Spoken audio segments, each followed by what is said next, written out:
The perennial debate: is politics a mechanism for serving the populace or a tool for controlling them? This question has ignited discussions and controversies since the very inception of human society. However, a revolutionary thinker from the 19th century, Ralph Waldo Emerson, introduced a groundbreaking perspective that the essence of true politics does not originate from the opulent corridors of governmental power, but rather from the moral conscience residing within each individual citizen. In the year 1841, the American philosopher Ralph Waldo Emerson unveiled his profound essay titled Politics. Emerson was celebrated for his avant-garde ideas that boldly challenged the prevailing norms of his time. Through this essay, he extended his characteristic audacity to scrutinize the role and influence of politics within society, offering insights that were both radical and deeply reflective.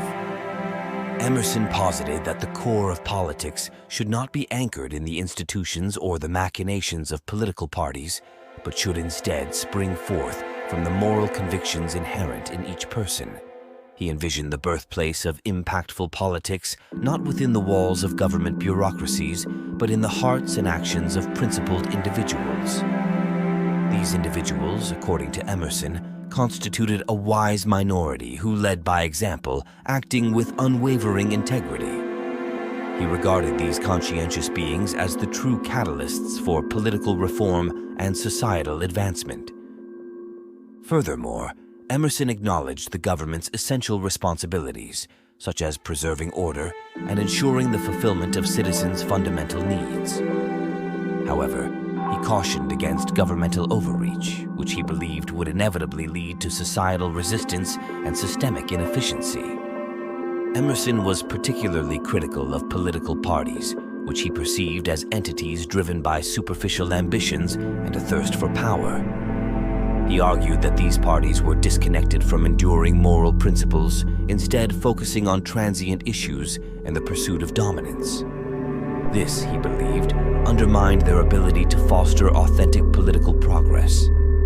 He also held the view that revolutions would be futile if they only succeeded in dismantling existing institutions without affecting a transformation in the populace's moral convictions.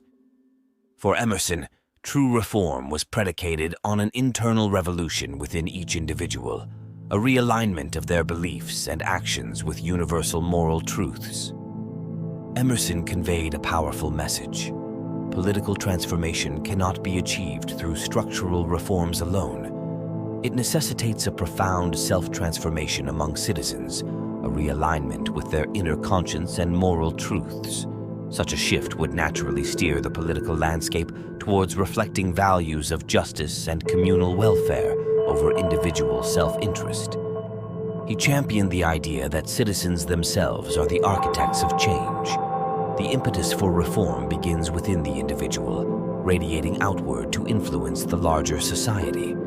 This perspective imbued political reform with a sense of attainability, predicated on living a life of integrity and embodying one's values. Ralph Waldo Emerson bestowed upon us a beacon of hope that by transforming ourselves, we possess the power to transform society at large.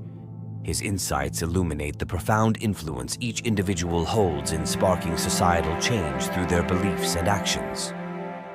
He underscored the significance of being guided by one's conscience as a means to forge a more equitable world. Emerson's teachings affirm that politics transcends the realm of institutions and parties. It is deeply rooted in the human heart and the daily choices we make.